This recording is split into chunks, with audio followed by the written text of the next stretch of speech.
जहां कहीं राजतिलक तो कहीं सत्ता का मोह का रोना जो है वो लगातार जारी है और उसको हम देख पा रहे हैं। देश में शायद ये पहली बार होगा कि जनादेश को ठुकराते हुए किसी मुख्यमंत्री ने इस्तीफा देने से मना कर दिया हो। पश्चिम बंगाल चुनाव में खुद चुनाव हारी मुख्यमंत्री ममता बनर्जी ने पद से इस्तीफा देने से इनकार कर दिया है। उन्होंने मीडिया से कहा कि मैं अभी इस्तीफा क्यों दूं? हम वास्तव में हारे नहीं हैं। नतीजे असली जनादेश को नहीं दिखाते, बल्कि गड़बड़ी और वोट चोरी के परिणाम है। ममता बनर्जी की जिद राजनीतिक दलों में सियासी चर्चा का विषय बनी हुई है, लेकिन बीजेपी नेता शुभेंदु अधिकारी की बात गौर करने वाली है कि संविधान में सब कुछ लिखा हुआ है, सब कुछ स्पष्ट है।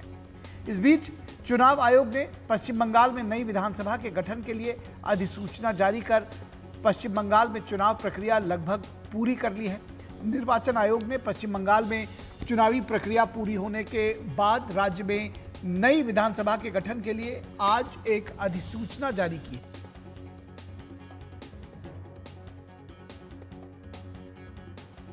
और यह अधिसूचना पश्चिम बंगाल के राज्यपाल को भेजी गई है।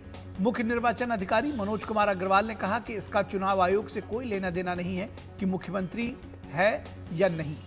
ये मुख्यमंत्री, राज्यपाल और भारत के राष्ट्रपति का मामला है, इसमें हमारी कोई भूमिका नहीं है। उन्होंने बताया कि हमने चुनाव आयोग की अधिसूचना राज्यपाल को सौंप दी है। उधर पश्चिम बंगाल विधानसभा चुनाव में बीजेपी की बम्पर जीत के बाद राजतिलक की तैयारी जोरों पर है। कल विधायक दल की मीटिंग होनी है और अमित शाह बंगाल पहुंचने वाले हैं। कल वो शाम पश्चिम बंगाल पहुंचेंगे, लेकिन लोगों के मन में ये जिज्ञासा जरूर है कि बीजेपी का नया मुख्यमंत्री कौन होगा। 9 तारीख को शपथ ग्रहण की तारीख और स्थान तय हो गया है। शुभेंदु अधिकारी बंगाल के नए मुख्यमंत्री होंगे, इसकी चर्चा आम और खास में सबसे ज्यादा है, यानी कि शुभेंदु अधिकारी का नाम जो है वो सबसे आगे चल रहा है। बीजेपी ने 293 विधानसभा सीटों वाले पश्चिम बंगाल में 207 सीटें जीतकर पश्चिम बंगाल में एक नए युग की शुरुआत की है, लेकिन बीजेपी की इस बड़ी जीत को विपक्ष पचा नहीं पा रहा है। सीएम ममता बनर्जी हारने के बाद भी सत्ता मोह से उबर नहीं पा रही हैं। जनादेश स्वीकार करने के बजाय वो उसे वोट की लूट बता रही हैं। अब वे इंडिया गठबंधन को सक्रिय करना चाहती हैं, लेकिन सवाल ये जरूर पूछा जाएगा कि कांग्रेस हो या कम्युनिस्ट, सब एक दूसरे के खिलाफ चुनाव में आखिर लड़ते क्यों दिख रहे थे। सियासत अपनी जगह है, लेकिन इस परिवर्तन ने पश्चिम बंगाल में लोकतंत्र को अंगड़ाई लेने का एक मौका जरूर दिया है। रक्त रंजित चुनाव के इतिहास वाले पश्चिम बंगाल में पहली बार लोग अपने अस्तित्व को बचाने के संघर्ष में कामयाब होते दिख रहे हैं। कहीं गुंडे मवाली तोड़फोड़ करके आम लोगों को उत्साह जो है वो फीका जरूर करने की कोशिश कर रहे हैं, लेकिन पिछले 2 दिनों में पश्चिम बंगाल में जो बदलाव लोगों ने सड़क पर देखा है वो दरअसल लोगों का अपना सपना था। और कोई तोलेबाजी नहीं, कहीं कोई ट्रक ड्राइवर या कारोबारी से वसूली का नाका नहीं लगा हुआ है, कोई गुंडागर्दी नहीं चल रही है। भय मुक्त चुनाव के बाद ऐसा नज़ारा पश्चिम बंगाल के लोगों ने 50 साल के बाद देखा है। पश्चिम बंगाल प्रशासन बिना रंगदारी किसी भी उपद्रवियों को, जो रंगदारी वसूलने वाले थे, जो ऐसे लोग थे, किसी भी उपद्रवियों को बख्शने के मूड में नहीं है। कई शिकायतें ऐसी भी मिली है जिसमें पुराने सिंडिकेट बीजेपी का झंडा लेकर इलाके में अपनी दादागिरी स्थापित करने की कोशिश कर रहे हैं। प्रशासन ने इन्हें पहचानने की ने कहा है कि ऐसे लोगों को पहचानने की सख्त जरूरत है, इनके खिलाफ कार्रवाई की जाएगी।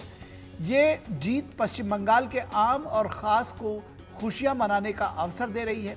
इसके खिलाफ हिंसा की कोशिश एक साजिश ही मानी जानी चाहिए।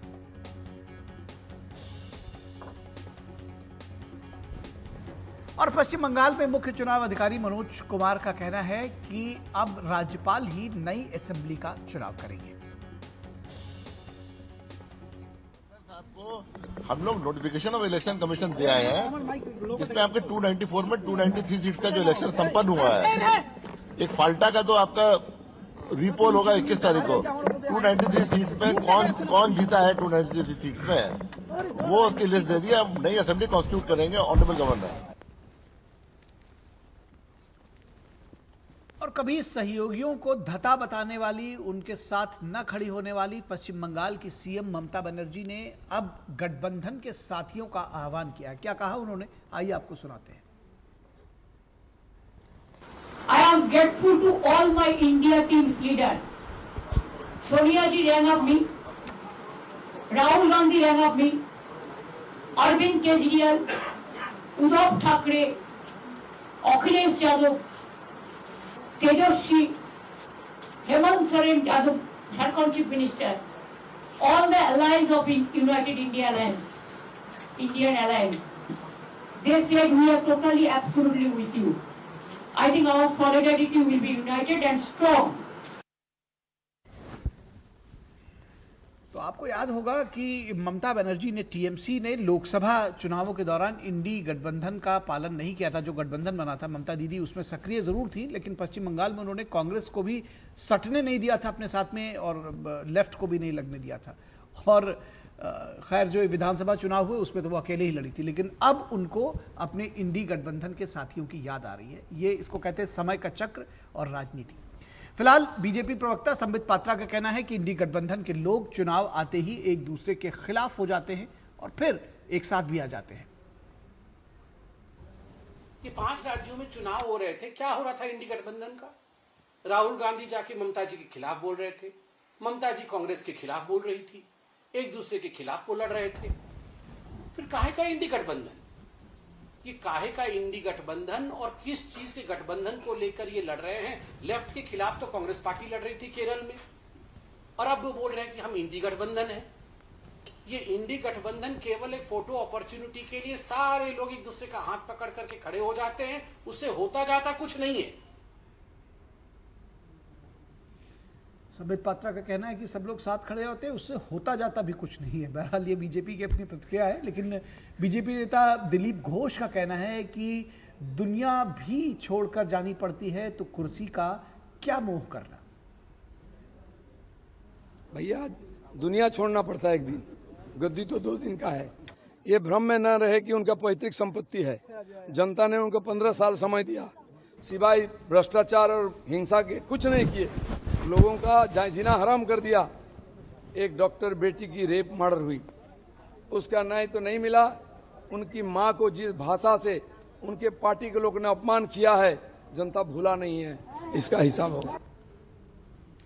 तो कहते हैं कि change is the only constant, और जो परिवर्तन है वो अवश्यंभावी है, इसको सभी को समझना चाहिए। और शायद यही बात दिलीप घोष भी कहना चाह रहे थे। फिलहाल जो पश्चिम बंगाल में हिंसा की खबरें आई, बीजेपी का झंडा हाथ में लेकर कुछ लोगों ने जो हिंसा फैलाने की कोशिश की, और उसकी खबरों के बाद उन पर कार्रवाई की जा रही है। पश्चिम बंगाल के कमिश्नर अजय कुमार नंदा का कहना है कि दोषियों पर सख्त कार्रवाई होगी।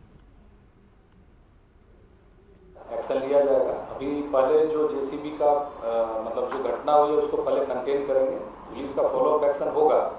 जो लोग पुलिस अफसर वहाँ थे और जिन्होंने एक्ट नहीं किया है, रिपोर्ट जनरेट होगा, जो कार्रवाई होती है की जाएगी, बिल्कुल की जाएगी। Instructions have been issued and they have to comply with that. BJP प्रदेश अध्यक्ष सामिक भट्टाचार्य का कहना है कि चुनाव के बाद अगर हिंसा हुई तो बर्दाश्त नहीं किया जाएगा।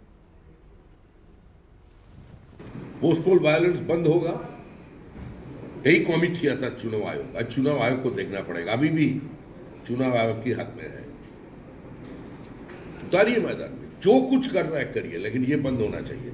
पश्चिम बंगाल से ये post poll, pre poll, during poll, ये जो वायलेंस है इसको खत्म कर देना चाहिए।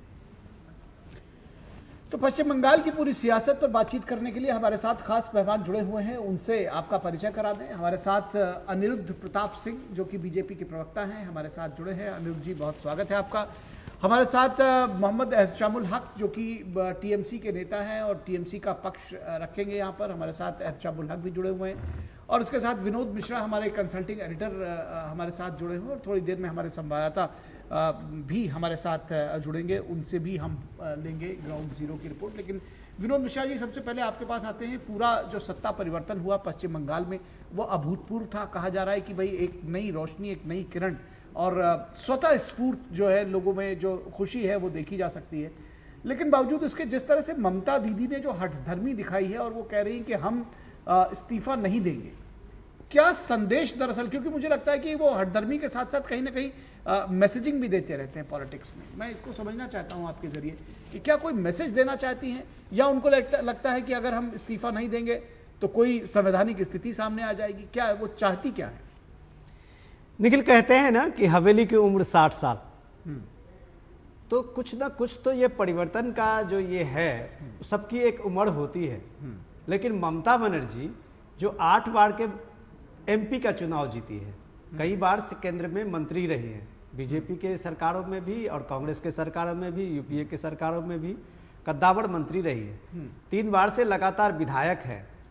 और इसके बाद उनका आचरण देखिए कि वो हवेली को 100 साल क्या लगातार रखना चाहती है। ये हवेली आपकी नहीं है। ये कोई भी राजनेता हो, सियासतदान हो, वो इस डेमोक्रेसी में इस बात की गलतफहमी में होते हैं, तो ये सबसे बड़ा उसका उदाहरण ममता बनर्जी बन रहे हैं। ये हवेली आपकी नहीं है। ये जनता ने आपको इस हवेली के लायक और इस हवेली में आपको सौंपा था, हवेली में बैठाया था। लेकिन आपकी करतूतों ने जो पश्चिम बंगाल को बदनाम किया है वो आज लोग देख रहा है। बंगाल में जश्न मनाते हुए उस आम और खास लोगों को देखिए, उस ऐसे निर्बल लोगों को देखिए जिसकी कभी आवाज नहीं थी, वो किस तरह से झंडा लेके अपने गांव में इस तरह की जीत का, बीजेपी के जीत को प्रदर्शन कर रहा है जी। अब ये सवाल है कि क्या वो पॉलिटिकल पार्टी के वर्कर है? ये सारे लोग जो अभी आप जश्न मनाते हुए देखेंगे, पिछले 2 दिनों से आप देखिए बंगाल के उस परिवर्तन को देखिए कि कहाँ का वो पंजाब का निकला हुआ ट्रक ड्राइवर है, वो कैसे खुशबू मनाते हुए निकल रहा है कि वो कह रहा है कि ये पहली बार है कि पंजाब, ये बंगाल में कि हाईवे पे मुझे कहीं से टैक्स नहीं, टोल टैक्स नहीं, जबरन कोई सिंडिकेट वाले ने वसूला है। सड़क पे निकलने वाले लोग कह रहे हैं कि मुझे 1 रुपया खर्च नहीं हुआ है। ये कैसे बदलाव होता है? क्या ममता बनर्जी सुन रही हैं? क्या वो देख रही है इस परिवर्तन को, आम लोगों के उत्साह और उसके विश्वास को, लोकतंत्र के इस पर्व को? ये इतनी शर्मनाक है भारत की राजनीति का कि मुझे लगता है कि ये पहला उदाहरण ममता बनर्जी पेश करने जा रही है कि एक जनादेश को ठुकराने वाला सबसे पहला नेता अगर कोई है तो राहुल गांधी है और दूसरा ममता बनर्जी बन रही है। हर जनादेश के बाद आज राहुल गांधी का ट्वीट देखिए जी कि वो सीधे सीधे बीजेपी के इस जीत को नकार रहे हैं। तो आप केरल में क्यों अपना मुख्यमंत्री बना रहे हैं? वही चुनाव आयोग ने आपको केरल में इतना बड़ा मैंडेट दिलाया है और आप उस चुनाव आयोग को वहां केरल के लिए वो ठीक है, जनादेश है, वो वहां के नेता मुख्यमंत्री के दावेदार है, वो कह रहे हैं ये राहुल गांधी की जीत है। तो ये बंगाल में राहुल गांधी की हार क्यों नहीं है? ये मोदी का आप इलेक्शन कमीशन का दिखाते हैं और चुनौती देते हैं कि ये सारे वोट चोरी है। ये ममता बनर्जी जो कर रही है निखिल, ये सीधे सीधे ये बात है, कॉन्स्टिट्यूशनली आप अगर देखिए कि 7 तारीख का विधानसभा का एंड है जी। राज्यपाल को चुनाव आयोग ने चुनाव प्रक्रिया की एक समाप्ति की घोषणा कर दी है अधिसूचना जारी करके। आज की तारीख में Mamata Banerjee as a person unknown person रह गई है। लेकिन अगर वो मुख्यमंत्री के कैपेसिटी में अपने को मानती है तो आप ये बताइए कि एक सम्मानजनक तरीके से उनका इस्तीफा देने से उनका कद बढ़ता है या कद छोटा होता है? मुख्यमंत्री तो वो आज के बाद बिल्कुल नहीं है, लेकिन अगर उनको सम्मान बनता है, उसमें राजनीति देखिए कि आज अखिलेश यादव जा रहे हैं ममता बनर्जी से मिलने, तेजस्वी यादव से लेके पूरा इंडिया गठबंधन सक्रिय हुई है। तो ममता बनर्जी जो सोनिया गांधी को फोन कर रही थी तो बताती कि इलेक्शन में साथ लड़ लेते। वहां आप इलेक्शन में राहुल गांधी पूरे ममता बनर्जी के 15 साल की चार्जशीट वहां दिखा रहे थे लोगों के सामने में। सबसे भ्रष्ट मुख्यमंत्री राहुल गांधी बता रहे थे ममता बनर्जी को। आज इंडिया गठबंधन का वो सबसे बड़ी नेता बन रही है। तो सवाल ये नहीं है, आप जनता को भरमाने की जो कोशिश कर रहे हैं, इसका जवाब पश्चिम बंगाल के जनता ने दिखाया है और आपको दिखाया है कि लोकतंत्र में उत्सव कैसे होता है। ये इस देश को पश्चिम बंगाल से देखना चाहिए। मोहम्मद शामुल हक, अगर जिसको कहते हैं कि भाई जो जनता का निर्णय होता है वो सर्वोपरि होता है, तो उसको अगर स्वीकार कर लेती, एक सम्मानजनक एग्जिट मिलती, और ये तो राजनीति है, हार जीत लगी रहती है, इस बार हारी है, उनको संघर्ष करना चाहिए। लेकिन वो ये मैसेज क्या है ये भी मैं आपसे समझना चाहूंगा कि इस्तीफा ना देकर क्या साबित करना चाहती हैं आपकी नेता ममता बनर्जी? निखिल जी, लोकतंत्र का सबसे बड़ा महापर्व का जिस हिसाब से देखा आपने कि जनता द्वारा मैंडेट भारतीय जनता पार्टी को दिया गया है। तो मैं सबसे पहले आपके चैनल के माध्यम से मैं पूरे पश्चिम बंगाल के लोगों को बधाई देना चाहता हूं, लेकिन साथ साथ हमारी नेत्री ममता बनर्जी जो इस्तीफा नहीं दी उसकी वजह, उसकी रीजन सिर्फ एक है। उन्होंने कहा हमें भारतीय जनता पार्टी से किसी तरह का कोई लेना देना नहीं है, हमें भारतीय जनता पार्टी से शिकायत नहीं है, हमारी शिकायत है चुनाव आयोग से। हमें हारे नहीं है, हम हराए गए हैं। इसलिए वो एक ऐसे चीफ मिनिस्टर के साथ साथ वो एक एडवोकेट भी है, तो कानून हो सकता है कोई दफा उनको मालूमात होगा, इस वजह कर वो अपने तमाम इंडिया गठबंधन के लोगों को बुलाए रहे हैं। तो जरूर न कोई यहाँ पे कोई पेच है या कानून की प्रक्रिया है, इस वजह कर वो नहीं दे पा रही है। हालांकि इस तरह का तो संविधान में कभी देखा नहीं क्लियर नहीं है कि वो इस्तीफा क्यों नहीं दे रही हैं। आप इस बात को लेकर साफ नहीं है कि इस्तीफा वो क्यों नहीं दे रही हैं। चलिए कम से कम आपने जी इस पे मैं क्लियर बता नहीं सकता हूँ।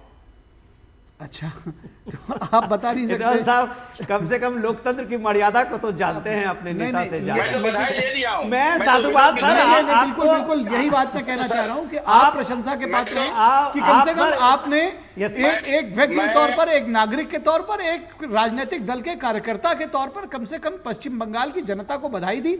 आप बधाई के पात्र हैं। मैं व्यक्तिगत तौर पर मुझे लगता है कि आप बधाई के पात्र हैं कि आपने आम जनों को बधाई दी। आपकी जो नेता हैं उन्होंने न बधाई दी और न वो इस्तीफा देने को तैयार है। अनिरुद्ध प्रताप सिंह, ये किस तरह की सियासत है और कैसे इससे निपटेंगे? क्योंकि आप देख रहे हैं कि तुम डाल डाल हम पात पात, बार बार कोई न कोई, जब से पश्चिम बंगाल में चुनाव घोषित हुए, ये कहें कि जब से SIR शुरू हुआ है उसके बाद से एक के बाद एक राजनीति और एक के बाद एक हठधर्मिता वो सुप्रीम कोर्ट का दरवाजे तक जाने तक सीमित नहीं रहा है। अब यहां तक हो गया कि इस्तीफा नहीं देंगे। निखिल जी, ममता बनर्जी की शुरू से आदत रही है, प्रधानमंत्री जी का कार्यक्रम होता था तो वहां नहीं जाती थी, जो कि प्रोटोकॉल के अनुसार था। राष्ट्रपति महोदय कार्यक्रम हुआ, वहां नहीं गई, जो कि प्रोटोकॉल के अनुसार उनको जाना चाहिए था। अगर जहां जहां पे लॉ एंड ऑर्डर का फेलियर हो, चाहे मुस्लिम अपीजमेंट हो, चाहे करप्शन हो, इसके नाते लोगों ने ममता बनर्जी के भय को छोड़कर Modi lead government, BJP government को लोगों ने मोदी जी को चुना। उनके मोदी जी की गारंटी पर लोगों ने बिलीव किया, क्योंकि जो डिलीवरेबल कमिटमेंट मोदी जी का था, जो performance based politics Modi ji ने स्टार्ट किया, तो उन लोगों ने चुना। अब प्रॉब्लम ये आती है कि ममता बनर्जी के अंदर जो हठधर्मिता हमेशा रही, कोई प्रोटोकॉल को फॉलो नहीं करना है, सरकार को उनको फॉलो नहीं करना, कुछ भी इनको संविधान को मानना नहीं, उनको लगता है संविधान के ऊपर वही है। वो तो पश्चिम बंगाल को भारत का हिस्सा नहीं मानती थी, वो तो उनका बस नहीं चला, अलग देश बना लेती। तो आज उनको लग रहा है किसी न किसी तरीके से कियोस्क क्रिएट करके बंगाल के लोगों के बीच में एक मैसेज दिया जाए। लेकिन बंगाल के लोगों ने भारतीय जनता पार्टी, मोदी जी को चुना, मोदी जी की गारंटी चुना। और इनके इंडिया अलायंस का तो हाल ये है, सिचुएशन में है इंडिया अलायंस के पार्टनर। दिल्ली में तो हम साथ साथ होते हैं और बाकी स्टेट में हम कौन हैं। केरला में कांग्रेस लेफ्ट के खिलाफ लड़ती है, पश्चिम बंगाल में लेफ्ट के साथ लड़ती है। तो इन लोग जो होते हैं सिचुएशनशिप वाले रिलेशनशिप में है कि यहाँ पे कुछ और, वहां पे कुछ और, ये होते रहते हैं। लेकिन ममता बनर्जी हो, चाहे तेजस्वी यादव हो, चाहे राहुल गांधी हो, चाहे अखिलेश यादव हो, ये लोग अरविंद केजरीवाल के नाम से सबको पता है। इन लोगों ने एनआरकी को ही डेमोक्रेसी का पार्ट समझ रखे हैं। जो इनको लगता है कि अगर हम जितनी ज्यादा एनआरकी करेंगे हम संविधान को मानेंगे नहीं। लेकिन जनता ने इनको इन्हीं कारणों से इनको निकाल दिया। 35 साल तक कांग्रेस का शासन था, 32 साल 34 साल तक लेफ्ट का शासन था, 15 साल तक ममता बनर्जी का शासन था। तीनों के शासनकाल में क्या हुआ? करप्शन जबरदस्त फला फूला, लॉ एंड ऑर्डर का फेलियर रहा और साथ ही मुस्लिम अपीजमेंट रहा। तीसरी चीज है माँ माटी मानुष पे तीनों पार्टियां बात करती। ममता बनर्जी बात करती थी माँ के नाम पे, तो आपने देखा आदि का संदेश खाली, माटी रक्त चरित्र हो गया, मनुष्यता केवल इनको घुसपैठे और होंगे के साथ नजर आया। तो जब बंगाल के लोग जीत चुके हैं, बंगाल परिवर्तन के दौर में चला गए, बंगाल कहीं ग्रोथ। आप ये देखिएगा, एक समय ऐसा होता था कि कोलकाता का जब पहले नाम कलकत्ता हुआ करता था, तो उत्तर प्रदेश बिहार के लोग कमाने जाते थे, कहते थे कलकत्ता हम कमाने जा रहे हैं। पूरे देश की जीडीपी में 17-18% योगदान था। मुंबई कहाँ से कहाँ पहुंच गया, नेचुरल रिसोर्स कलकत्ता के पास, मुंबई की इंडस्ट्री आपने बंद कर दी। तो जब आपने इतना सब कुछ किया, चुनाव में आपकी हार हो गई, तो आपको अच्छे तरीके से आपको रिजाइन देके कम से कम सम्मान पूर्वक अपनी विदाई लेना। आपको जाना तो ऐसे ही है, आप तो रह तो सकते नहीं है।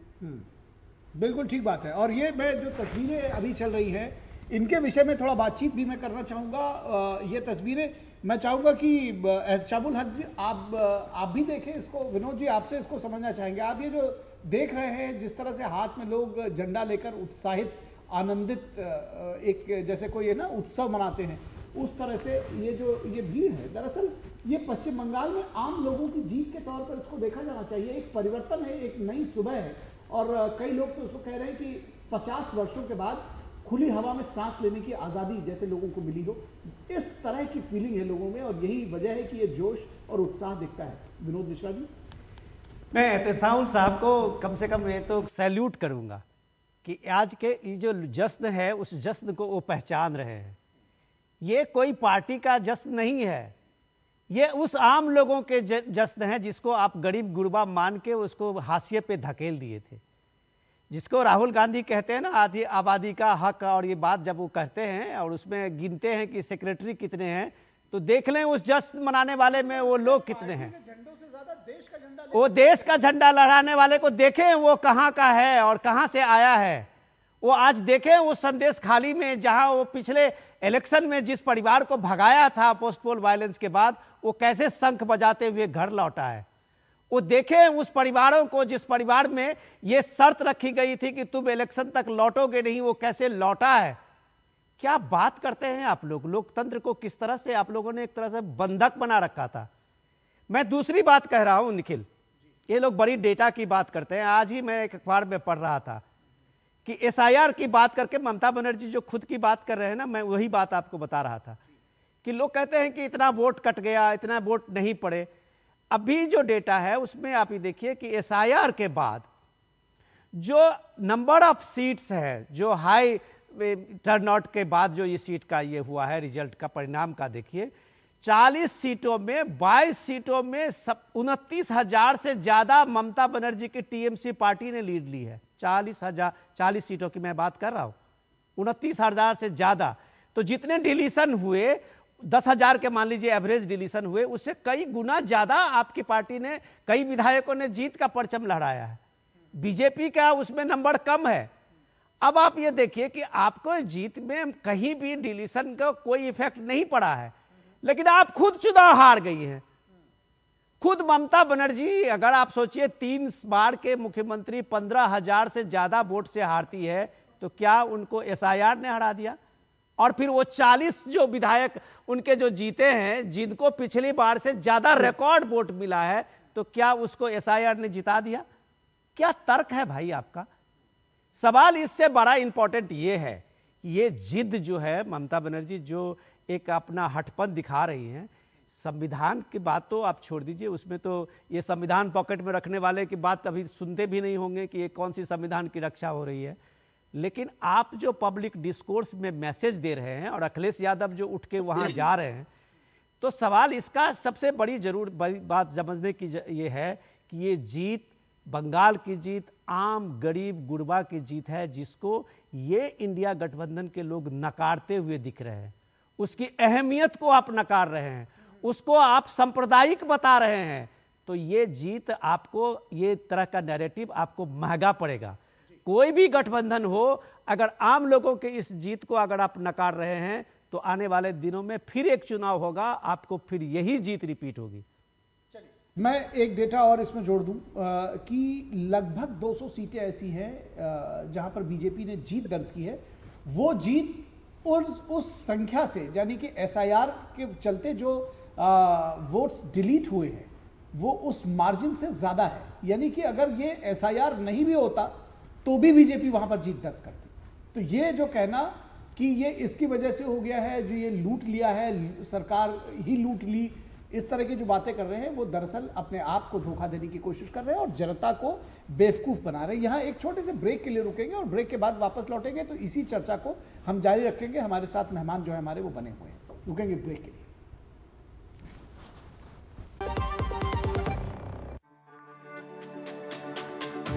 मेरी पसंद, मेरी पसंद, मेरी पसंद, मेरी पसंद, हमारी पसंद, हम सबकी पसंद। मजबूत देश का मजबूत सरिया हो गया स्टील। बीमारी उम्र देखकर नहीं आती, इसलिए हेल्थ इंश्योरेंस बहुत जरूरी है। पॉलिसी बाजार ऐप पर 1 करोड़ का हेल्थ इंश्योरेंस सिर्फ 550 रुपए महीने से शुरू। ब्रेक के बाद एक बार फिर आप सभी का स्वागत है। पश्चिम बंगाल की सियासत पर हम चर्चा कर रहे हैं। एक नई किस्म की सियासत ममता दीदी ने, हठधर्मिता के लिए वो पहले जानी जाती है, लेकिन इस बार उनकी जो हठधर्मी है, हठ है इस बात का कि हम इस्तीफा नहीं देंगे। हम इस्तीफा इसलिए नहीं देंगे क्योंकि सरकार लूट ली है। राहुल गांधी का भी कहना है। जो राहुल गांधी अभी तक उनके विरोध में पश्चिम बंगाल में घूम घूम कर ये कह रहे थे कि सरकार का जो रिपोर्ट कार्ड था वो गिना रहे थे कि कितनी कुशासन रहा है पश्चिम बंगाल में, ममता दीदी का किस तरह से भ्रष्टाचार रहा है, और सबसे निकम्मी, सबसे खराब सरकार वो ममता बनर्जी की सरकार बनाते थे पूरे देश में। वो भी कह रहे हैं कि जी ये जो जनादेश है वो सही नहीं है।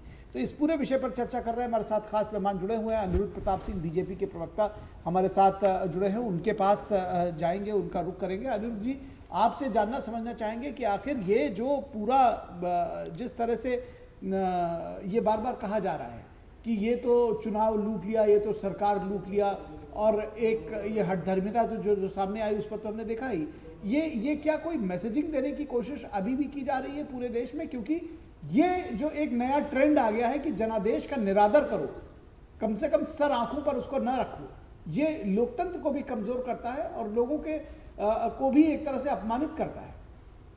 निखिल जी, मैं विनोद जी और आपकी बातों को थोड़ा एक्सटेंड करूंगा, उसी में थोड़ा बात और ऐड ऑन करूंगा, सब में इसका रिप्लाई दूंगा कि एसआईआर में जहां पे सबसे ज्यादा अगर वोट कटे उसमें से 20 सीटें जो है ममता बनर्जी की टीएमसी पार्टी को मिलती है। तो कहां से एसआईआर का असर पड़ता है? ये लोग एसआईआर के नाम पे मुद्दों को डाइवर्ट करने के प्रयास कर रहे थे और एसआईआर का फॉर्म ममता बनर्जी चुपचाप जाके भर देती हैं।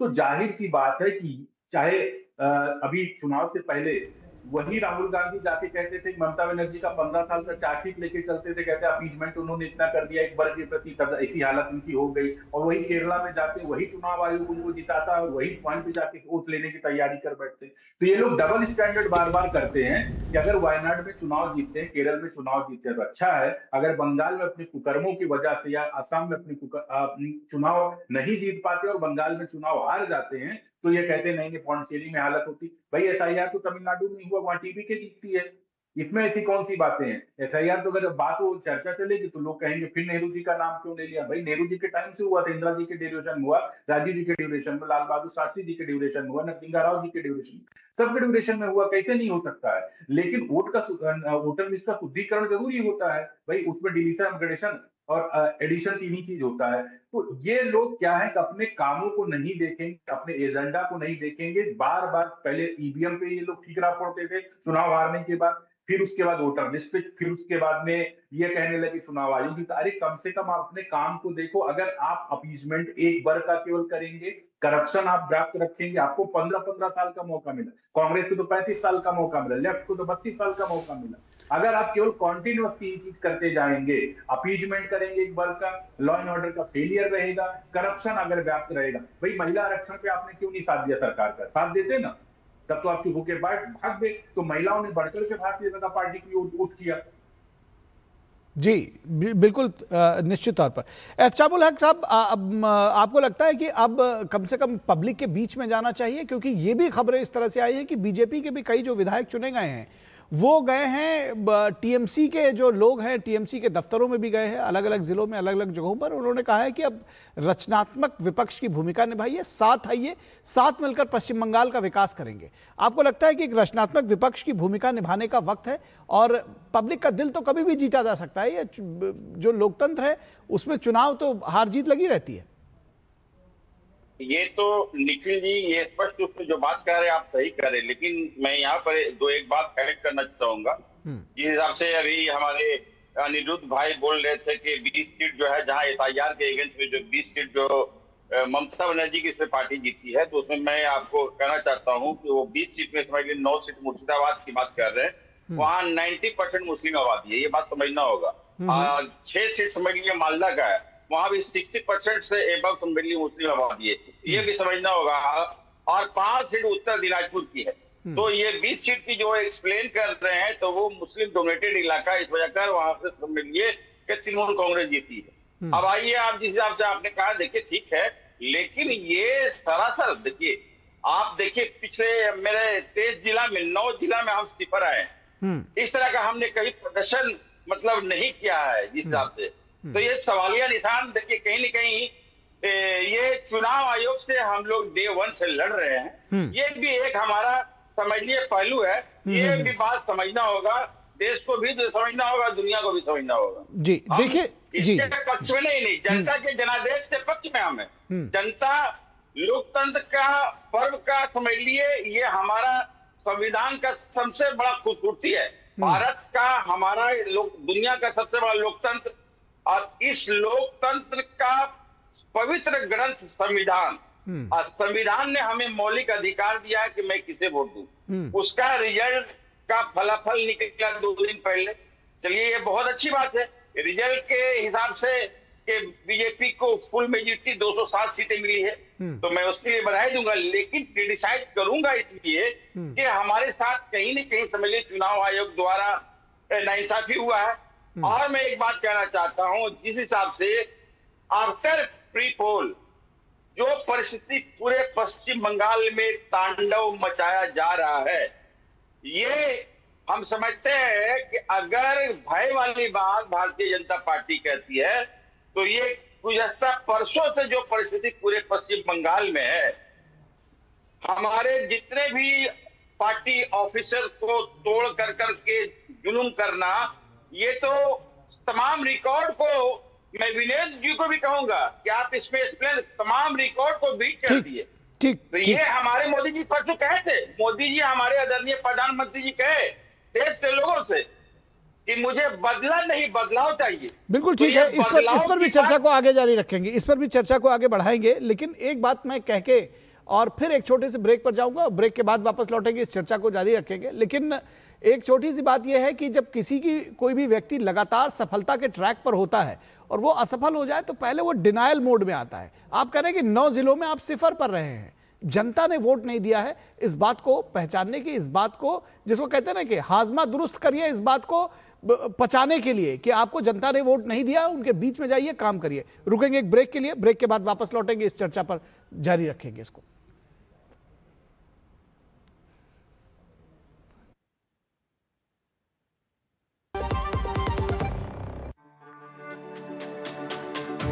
मेरी पसंद, मेरी पसंद, मेरी पसंद, मेरी पसंद, हमारी पसंद, हम सबकी पसंद। मजबूत देश का मजबूत सरिया हो गया स्टील।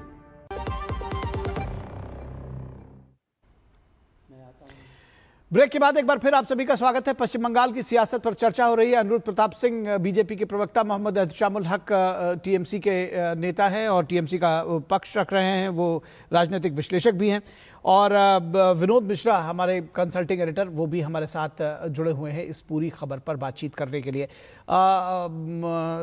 मैं ये बात थोड़ा सा जो कही है एहतशामुल हक ने, उसका जवाब मैं चाहूँगा कि थोड़ा स्पष्ट करें अनिरुद्ध आप, इसलिए क्योंकि इनका बार बार ये कहना है कि चुनाव आयोग चुनाव लड़ रहा था, हमारी तो लड़ाई बीजेपी से नहीं चुनाव आयोग से थी। सॉरी, मैं इंटरप्ट करूंगा जी। उन्होंने जो बात कही है तेजवाल साहब ने, मैं थोड़ा सा अपडेट दे दूं उनको, क्योंकि हमारा रिपोर्टर अभी जुड़ना था, सौरभ दत्ता को जुड़ नहीं पाया है, तो मैं उनको थोड़ा सा अपडेट दे दूं। साहब, आपने बहुत शानदार बात कही है।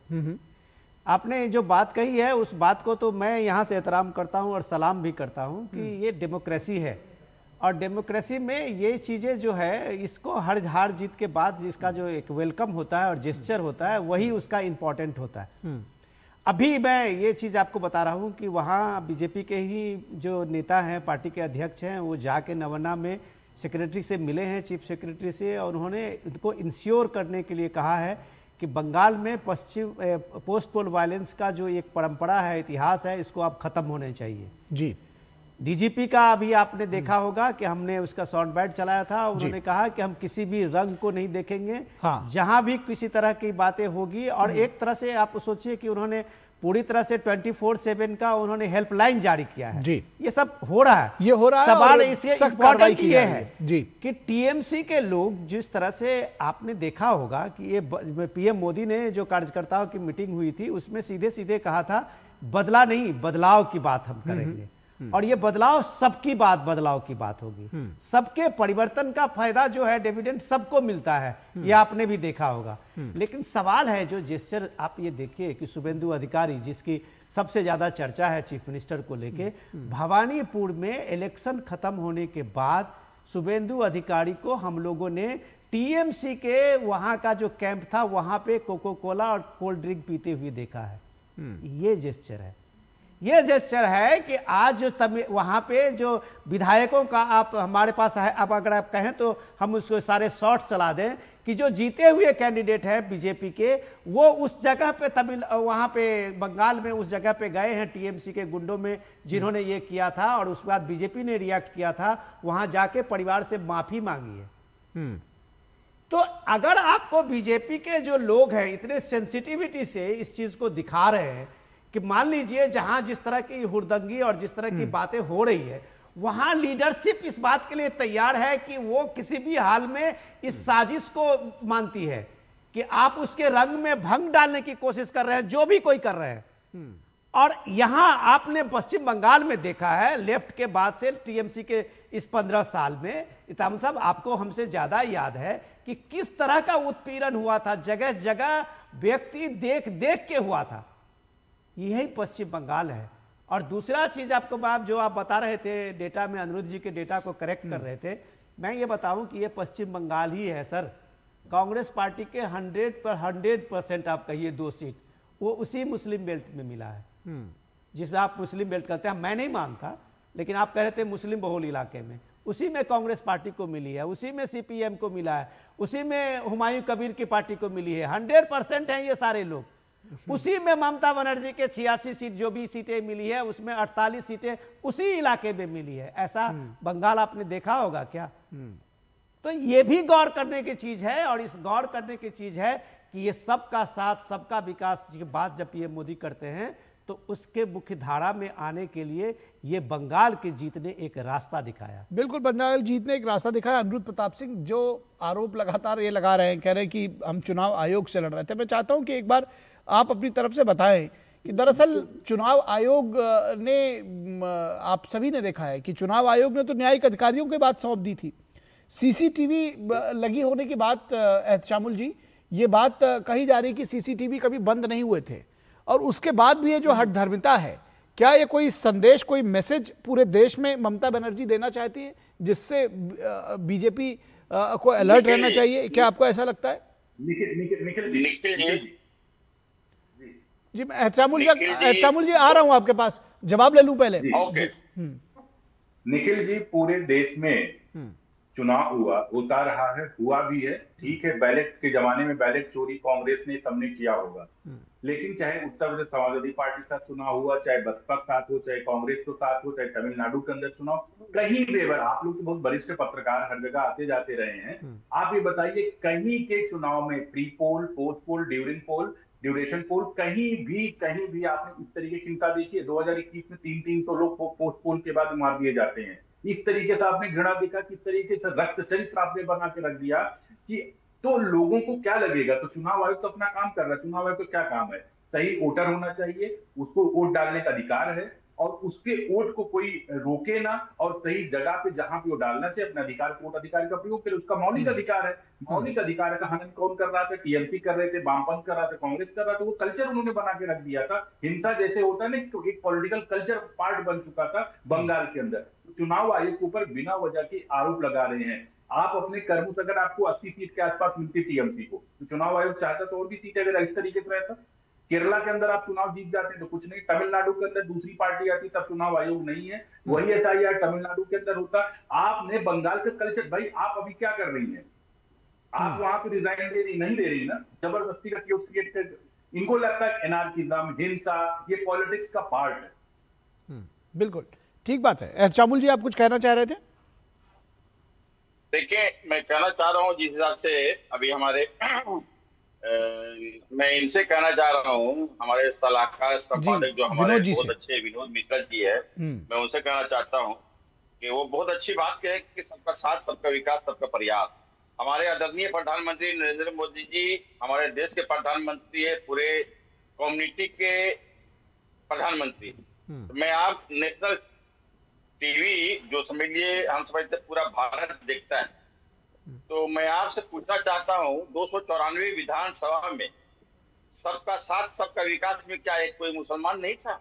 कम से कम थोड़ा सा ये सवाल तो आप खुद करिए सर। जब आप एक वोट नहीं करेंगे असम से लेके बंगाल तक, सर ये सवाल का जवाब आप खुद देंगे हमसे ज्यादा। सर हमसे ज्यादा अनुभवी हैं आप, हमसे ज्यादा अनुभवी है, हमसे ज्यादा विद्वान भी हैं। की बात अनुभवी देखिए बात क्या निकलती है तो दूर तक जाती है। नहीं उनकी बात पूरी जान दीजिए। विनोद जी बात पे जवाब दीजिएगा। चामुल जी सवाल पूछिए। हाँ, हमारे आदरणीय प्रधानमंत्री देश के हर वर्ग के हैं, तो क्या वो सबका साथ बोलते हैं, सबका विकास बोलते हैं, लेकिन क्या कोई मुस्लिम कैंडिडेट उनके लिए नहीं हो पाया पश्चिम बंगाल में जहां 40% मुस्लिम आबादी रहती है? तो अब यही सवाल अगर आपके लिए पूछा जाएगा कि भाई आप लोग यहाँ पे आपने क्यों इस तरह का तुष्टीकरण का नीति अपनाई जिसकी वजह से सिर्फ तुष्टीकरण ही दिखता रहा? और आप देखिए ना वो जो सारे डेटा बताते हैं कि जहां जहां मुस्लिम सीटें वोट थे वहां आप लोगों ने जीते हैं। और चुनाव जो है, चुनाव ठीक है, चुनाव चलिए इसका जवाब अनिरुद्ध प्रताप सिंह देंगे, ठीक है, इसका जवाब अनिरुद्ध प्रताप सिंह देंगे। लेकिन चुनाव में ये आप भी जानते हैं, आप तो राजनीतिक कार्यकर्ता हैं, कि जो जीतने वाला कैंडिडेट होता है उसको देते हैं। जी अनिरुद्ध जी आप जवाब दीजिए इनका।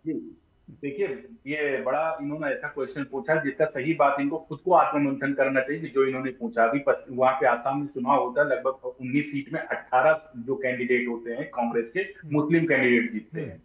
अभी विनोद जी ने बताया कि जितने भी चाहे कांग्रेस के हो चाहे लेफ्ट के हो चाहे उनके ममता बनर्जी के मैक्सिमम सीटें जो आती है वो मुस्लिम बेल्ट से सीट आती है। केरला के अंदर मुस्लिम लीग के साथ, तो जाहिर सी बात है भैया आप अगर विजिबिलिटी लेके आओगे, आप वोट देने का प्रयास करोगे, सोचोगे, आपके मन में बदलाव आएगा। और आदरणीय मोदी जी ने आने के बाद में इतना ज्यादा कि आप बताइए अलीगढ़ मुस्लिम यूनिवर्सिटी है, यहाँ पे जामिया मिलिया है, आपने कभी दलितों को आरक्षण देने की चर्चा की? कभी आपने चर्चा किया? नहीं करते हैं। आप तो खुद डिस्क्रिमिनेट करके बैठे हुए हैं। आप वोट देना नहीं चाहते, आरक्षण देना नहीं चाहते अपनी यूनिवर्सिटी के अंदर, आप उसको स्टेटस लेके बैठे हुए हैं। आप बताइए जामिया मिलिया इस्लामी में रिजर्वेशन देंगे दलितों को, या अलीगढ़ मुस्लिम यूनिवर्सिटी देंगे या दलितों का आरक्षण नहीं देना चाहते हैं आप? अनिरुद्ध जी 30 सेकंड। अनिरुद्ध जी आप क्या, मैंने आपसे सवाल इसलिए किया कि भारतीय जनता पार्टी दुनिया की सबसे लार्जेस्ट पार्टी और आज तीसरी बार सत्ता में बैठे हुए हैं, क्यों नहीं आप पश्चिम बंगाल में एक मुस्लिम कैंडिडेट दिए? मैं मुसलमान 9% पिछले बार भी वोट दिया था। अच्छा जो भी कैंडिडेट मुर्शिदाबाद में था, और इस बार क्यों नहीं आपने जिताया? एक सेकंड क्यों नहीं जिताया? मेरे सवाल सुनिए फिर जवाब दिए। नहीं, मेरा भी प्रश्न सुन लीजिए। जो कैंडिडेट आपके यहाँ था भारतीय जनता पार्टी के आपकी जगह पे, आपने क्यों नहीं जिताया? उसने आपको जिताना चाहिए था ना, दिल बड़ा करना चाहिए था। आपको टीएमसी को जिताया आपने, कांग्रेस को जिताया, लेकिन भारतीय जनता पार्टी कांग्रेस कैंडिडेट को नहीं जिताया आपने। इस तरह की बात नहीं है। इस तरह का भाई तर्क तो ठीक है, तर्क तो ठीक है भाई, प्रत्याशी दिया था आप भी जिताते, तर्क तो ठीक है। अब देखिए अगर अब इस तरफ जहां तक नहीं ठीक है, देखिए कि कहां पर किसका वोट हुआ है। भारतीय जनता पार्टी को पश्चिम बंगाल के मुसलमान वोट दिए कि नहीं, इस तरह की बात जो बोल रहे हैं आप देखिए। नहीं ये तो आप लोग बताएंगे, और किसने किसको वोट दिया ये कैसे तय कर पाएंगे कि कितना वोट दिया या कितना किसी पर्टिकुलर सीट पे किस कम्युनिटी ने किसको कितना वोट दिया, ये कैसे तय कर पाएंगे? मैं जरा साहब को एक चीज और सर मैं एक अपडेट देना चाहता हूं। अभी बीजेपी की जो 6 गारंटी है चुनाव के बाद, जिसको पीएम मोदी ने कहा था कि हम पहले कैबिनेट में जो भी वहां सरकार में होंगे वो पहले कैबिनेट में ये डिसीजन लेंगे। तो आप ये देखिए कि अगर पीएम जय योजना, अगर वो कार्ड जो हेल्थ कार्ड है वो सबको कार्ड देने की बात कही गई है पश्चिम बंगाल में, तो क्या एक कम्युनिटी को नहीं मिलेगा? पश्चिम बंगाल में अगर सरकार की जितनी भी स्कीमें हैं, चाहे बेटियों के लिए हों, सुरक्षा के लिए हों, क्या उसमें एक कम्युनिटी के लोग नहीं होंगे? अभी 1 मिनट सर मैं जस्ट 1 मिनट बता देता हूँ सर, मेरा 1 मिनट दे दीजिए वक्त। मैं सिर्फ इतना कहना चाह रहा हूं कि प्राइम मिनिस्टर मोदी ने 12 लाख करोड़ जो है वो पीएम स्वच्छ भारत अभियान में इज्जत घर बनाया। क्या उसमें किसी कम्युनिटी को ये था कि उसमें उस कम्युनिटी को नहीं मिलेगी? पीएम ने ये जितना उज्ज्वला स्कीम में 4.5-5 करोड़ गैस सिलेंडर गरीब लोगों के घर में पहुंचाया। गरीब में सब गरीब है, क्या उसमें इस कम्युनिटी को अलग रखा गया था? बिजली की योजना में दरअसल देखिए, दरअसल फ्री बिजली में अब जितनी जी भी ठीक सरकार है की ठीक योजना है ले ठीक है लीजिए। विनोद जी, दरअसल ये है ना कि इसके पीछे सियासत देखी जाती है और ये जो बांटने की तुष्टीकरण की सियासत है, आपको ये लग रहा है। मैं चर्चा को विराम दूंगा, लेकिन एक बात मैं बता दूं कि तुष्टीकरण की सियासत यहीं से शुरू होती है कि आपने मुस्लिमों को क्यों नहीं दिया। भाई जीतने लायक नहीं थे उनके सामने तो नहीं दिया, आप उसको क्यों इस चश्मे से देख रहे हैं कि इस कम्युनिटी, पर्टिकुलर कम्युनिटी को दिया कि नहीं दिया। ठीक है, अगर जब हम जिस दिन ये देखना बंद कर देंगे उस दिन ये समझ में आएगा कि दरअसल तुष्टीकरण नहीं बल्कि विकास की बात कर रहे हैं। आप सभी लोगों का, एहतशामुल जी आपका भी, अनिरुद्ध जी आपका, विनोद जी आपका बहुत शुक्रिया हमारे साथ जुड़ने के लिए। रुकेंगे एक छोटे से ब्रेक के लिए, ब्रेक के बाद वापस लौटेंगे तो बात होगी तमिलनाडु की सियासी संग्राम में अब सरकार बनाने की कवायद।